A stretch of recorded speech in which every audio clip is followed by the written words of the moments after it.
ఒకసారి మాజీ మంత్రి సబితా ఇంద్రారెడ్డి గారు కూడా బై వాక్లో వస్తున్నటువంటి విజువల్స్ మనం చూస్తున్నాము. అంటే ట్రాఫిక్ విషయంలో ఒకసారి మనం మాట్లాడించే ప్రయత్నం చేద్దాం. మేడం, ఎట్లుంది ట్రాఫిక్? ఏంటి నడుచుకుంటూ వచ్చిన? ఓకే, అంటే ఎట్లా ఏర్పాట్లు చూస్తే ఏమనిపిస్తుంది ఈ ట్రాఫిక్ ఇదంతా కూడా? ప్రజలు గమనిస్తున్నారు కదంతా. ఎట్లా ఉండబోతుంది మేడం ఈరోజు అసెంబ్లీలో? మాజీ ముఖ్యమంత్రి కేసీఆర్ గారు వచ్చారు. ఈ రోజు ఏముంటుంది, రాష్ట్రపతి మన గవర్నర్ గారి స్పీచ్ ఉంటుంది అంతే కదా. రేపు ఎట్లా ఉండబోతుంది మేడం? మీరు ఎటువంటి దిశానిర్దేశం చేస్తారు మాజీ ముఖ్యమంత్రి? తప్పకుండా ప్రజా సమస్యల మీద ప్రజల కోసం పోరాటం చేయమన్నారు. ఓకే, ఒక ప్రజాప్రతినిధి మీరు కూడా నడుచుకుంటూ వస్తున్నారు, ఈ ఏర్పాట్లు ఎట్లా చూస్తారు? ఏం చేస్తాం మరి, అట్లా ఉంది పాలన. Okay, right. ఇది మొత్తం మీద మాజీ మంత్రి సబితా ఇంద్రారెడ్డి గారు కావచ్చు, ఇతర నాయకులు కూడా మనం చూస్తూ ఉన్నాము. ఏర్పాట్ల విషయంలో, ట్రాఫిక్ క్లియరెన్స్ విషయంలో మాత్రం కొంత ఫెయిల్ అయింది. ఇట్లా ఉంది పరిపాలన అంటూ మాజీ మంత్రి సబితా ఇంద్రారెడ్డి చెప్తున్నటువంటి విజువల్స్ మనము తొలివేలు స్క్రీన్ మీద చూస్తున్నాం. ఎట్లుంది బాబాయ్ ట్రాఫిక్? ఎట్లుంది? చాలా ట్రాఫిక్ ఉందన్న, అసలు దేనికైనా అర్థమైతే లేదు. మాకు ఆఫీసులోనే మాకు కూడా ఇబ్బందులు అవుతున్నాయి. చాలాసేపు అయింది, ఏం చేయాలో తెలుస్తలే. పెట్రోల్ అంతా ఇక్కడ అయిపోతుంది. Okay, right. సో ఇది ట్రాఫిక్ వెంటనే క్లియర్ చేస్తున్నప్పటికీ మాత్రము ట్రాఫిక్ చాలా జామ్ అవుతుంది. చాలామంది ప్రజాప్రతినిధులంతా కూడా బై వాక్ కారు దిగి నడుచుకుంటూ వస్తున్నటువంటి విజువల్స్ మనం చూస్తున్నాం. సో ఒక ఎమ్మెల్యే స్టిక్కర్ కనిపిస్తుంది, ఎవరో ఎమ్మెల్యే ప్రజాప్రతినిధి ఉన్నట్టున్నాడు, ఆయన కూడా నడిచే పాదయాత్ర చేసే ప్రయత్నం. అన్నా నమస్తే.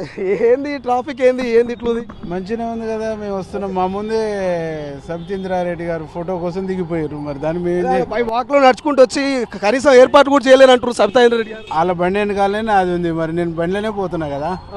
ఎట్లా పోతుంది ఈ బడ్జెట్ సమావేశాలు? మాజీ ముఖ్యమంత్రి కేసీఆర్ గారు వచ్చారు.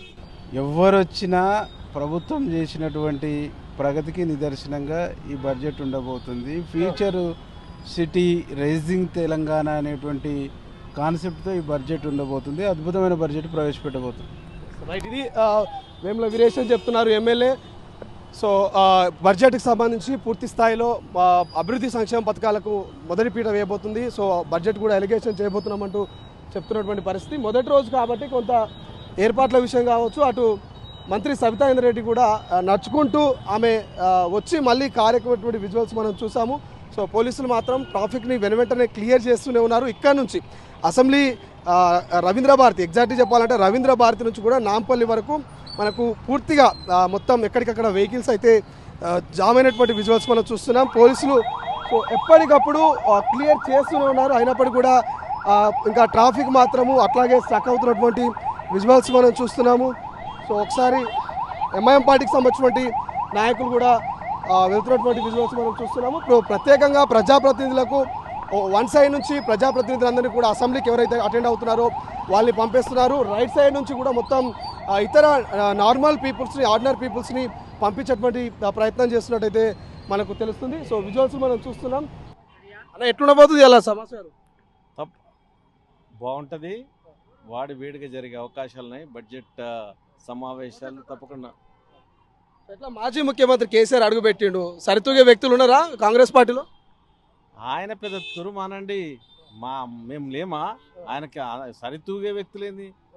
ఆయన ఏదో బట్టి ఊకదంపుడు ఉపన్యాసాలు ఇచ్చుకుంటా, ఫామ్ హౌస్లో పడుకుంటా, ఆయన పెద్ద లీడరు, ఆయన ఉద్యమం చేసి ఆయన అందరూ అనుకుంటారు కానీ ఆయన ఫామ్ హౌస్లో పడుకొని నడిపించినాడు. ఆయన పెద్ద ఆయనకు సరితూగేటోళ్ళు అనేది ఏం లేదు. ఆర్డరీ man, we can face it. ఆయనకు రేవంత్ రెడ్డి అవసరం లేదు, మాలాంటి వాళ్ళే చాలు. 14 నెలల కాంగ్రెస్ పరిపాలన అభివృద్ధి సంక్షేమ పథకాలను ఎండగడతామంటున్నారు, సిద్ధంగా ఉన్నారా? 100% పోలుద్దాం. వాళ్ళ 14 నెలల పాలనను మా 14 నెలల పాలన పోల్చి చూద్దాం. ఎవరెట్లనో మేము చెప్తాం. ఇది కమ్మపల్లి సత్యనారాయణ చెప్తున్నటువంటి పరిస్థితి. లోపల కంపారిజన్ చేద్దాం. 10 ఏళ్ల పరిపాలన, 14 నెలలకు సంబంధించినటువంటి ఏదైతే కాంగ్రెస్ పార్టీ అభివృద్ధి సంక్షేమ పథకాలు ఇవన్నిటి కూడా కంపేర్ చేద్దాం. మా రేవంత్ రెడ్డి అవసరం లేదు, మేము సరిపోతాం మాజీ ముఖ్యమంత్రి కేసీఆర్కు అంటూ కమ్మపల్లి సత్యనారాయణ చెప్తున్నటువంటి పరిస్థితి మనకు కనిపిస్తుంది. దేవరకద్ర ఎమ్మెల్యే మధుసూదన్ రెడ్డి ఉన్నారు. మధుసూదన్ రెడ్డితో మాట్లాడే ప్రయత్నం చేద్దాం. మధుసూదన్ రెడ్డి గారు, మొదటి రోజు అసెంబ్లీ ఎట్లుండబోతున్నది బడ్జెట్ సమావేశాలు? సార్, చాలా బ్రహ్మాండంగా ఉండబోతా ఉంది. ముఖ్యంగా ఈ ప్రజాప్రభుత్వంలో, ఈ ప్రజాపాలనలో మేము ఎన్నికలలో ఇచ్చిన హామీలన్నీ కూడా నెరవేరుస్తున్న సందర్భంగా తప్పకుండా మా ముఖ్యమంత్రి గారు, మా మంత్రులు ప్రజలకు ఇచ్చిన హామీలు నెరవేర్చిన సందర్భంగా మేము అన్ని కూడా ఈరోజు ముఖ్యంగా అది కులగణన విషయంలో కానివ్వండి, అదేవిధంగా ఎస్సీ కేటగిరైజేషన్ మీద కూడా ఈ బిల్స్ ప్రవేశపెట్టబోతా ఉన్నాం. ప్రజలకు ఆమోదయోగ్యమైన బడ్జెట్ కూడా మా ఆర్థిక శాఖ మంత్రి గారు ప్రవేశపెట్టబోతా ఉన్నారని కూడా. మాజీ ముఖ్యమంత్రి కేసీఆర్ వస్తున్నాడు, సరిపోరు కాంగ్రెస్ నాయకులని కామెంట్స్ ఎట్లా చూస్తారు? మేము చర్చ స్టార్ట్ అయినప్పుడు కేసీఆర్ గారి ఉండి చర్చలో పాల్గొంటే కేసీఆర్ గారి గురించి మాట్లాడితే అర్థం ఉంటుంది. ఆయనకి ఇప్పుడు ఆయన చేసిన మోసాలు, ఆయన చేసిన దోపిడీ అంతా బయటికి వస్తుందనే ఆలోచనతోన ఈరోజు వాళ్ళు కేసీఆర్ గారు చర్చలో పాల్గొంటలేరు. ఈరోజు ఓన్లీ బడ్జెట్, ఈరోజు గవర్నర్ ప్రసంగంలో పాల్గొంటారు, మళ్ళీ రేపు బడ్జెట్ ప్రవేశపెట్టిన రోజు ఉంటారు, తర్వాత కనిపించారు. అది కేసీఆర్ గారి యొక్క నైజం. కేసీఆర్ గారికి సరిపోకపోవడం ఏంది? కేసీఆర్ ఏమన్నా ఈ మహాత్మా గాంధీ లాగా ఏమన్నా ఈ దేశానికి స్వాతంత్రం తీసుకొచ్చిన వ్యక్తే, లేకుంటే నిజాయితీగా పనిచేసిన వ్యక్తే? 10 ఏళ్లలో పెద్ద ఎత్తున దోపిడీ చేసిన వ్యక్తి గురించి మేము పెద్దగా పట్టించుకోవాల్సిన అవసరం లేదు. కేసీఆర్కు మేము కూడా సరిపోతాము, మేమైనా సమాధానం ఇవ్వడానికి సిద్ధంగా ఉన్నాం. ఎందుకంటే 14 నెలల ప్రభుత్వ పాలన మీద ఎండగడతాము, రోజు అసెంబ్లీకి పోవాలని కేటీఆర్ హరీష్ రావుకు దిశానిర్దేశం చేసి నిన్న ఇవన్నీ ఉదరగప్పాలు వాళ్ళని వచ్చి ఎండగట్టమని ఎవరు వద్దన్నారు? మేము కూడా రెడీగా ఉన్నాం కదా ఫేస్ చేయడానికి. మేము ప్రజలకు ఇచ్చిన హామీలు నెరవేరుస్తూ ఉన్నాం.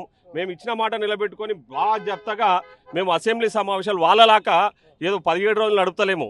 సంవత్సరం మొత్తంలో 17 రోజులు నడిపిన ఘనత వాళ్ళది.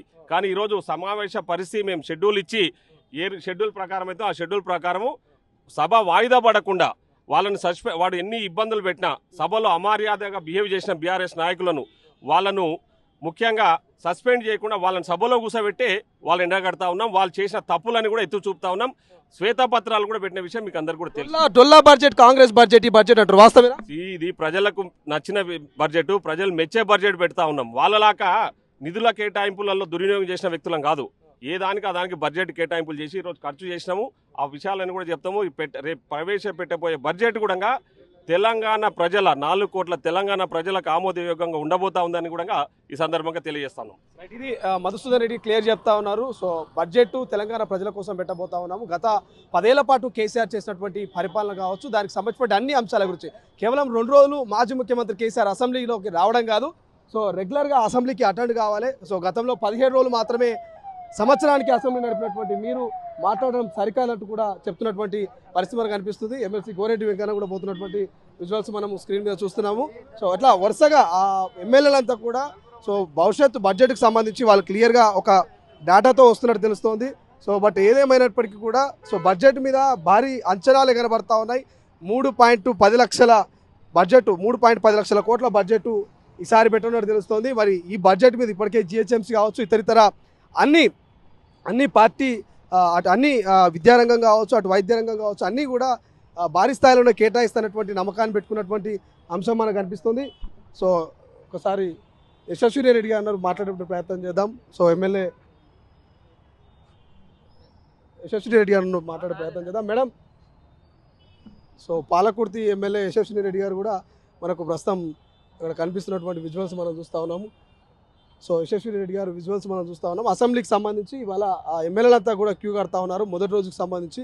సో మొదటి రోజు అసెంబ్లీ బడ్జెట్ సమావేశాలకైతే అందరూ హాజరవుతా ఉన్నారు. మనం సో అందరి ఎమ్మెల్యేలతో కూడా ఓపెన్గా వాయిస్ తీసుకునేటువంటి ప్రయత్నం చేస్తాం. సో ఒక్కసారి యశస్విని రెడ్డి గారితో కూడా మాట్లాడించే ప్రయత్నం చేద్దాం. సో ఇప్పటికే భారీగా అయితే ట్రాఫిక్ జామ్ అయినటువంటి విజువల్స్ మనం చూస్తూ ఉన్నాం. ఒక్కొక్కరుగా ఆలస్యంగా అయితే ఎమ్మెల్యేలు సభకు హాజరవుతా ఉన్నారు. సో ఒక్క నిమిషం మనం మాట్లాడించేటువంటి ప్రయత్నం చేద్దాం యశస్విని రెడ్డి గారితో. బట్ మాట్లాడడానికి సముచితంగా లేనట్టు తెలుస్తోంది. సో యశస్విని రెడ్డి గారు కారులో వెళ్తున్నటువంటి దృశ్యాలు అయితే మనం చూస్తూ ఉన్నాము. ఇంకా కూడా చాలామంది అటెండ్ అవుతూనే ఉన్నారు ప్రజాప్రతినిధులు. సో వాళ్ళంతా కూడా అసెంబ్లీ మొదటి రోజు కావడంతో కొంతమంది టైంకి రావాలన్నటువంటి ఉద్దేశంతో వచ్చినప్పటికీ కూడా నాంపల్లి నుంచి ట్రాఫిక్ జామ్ అవడము, సో ఇతర కారణాల వల్ల కొంతమంది సమయానికి చేరుకోలేరు. సో సమయం ఆల్మోస్ట్ 11 అవుతుంది, అంటే 10:42 అవుతుంది.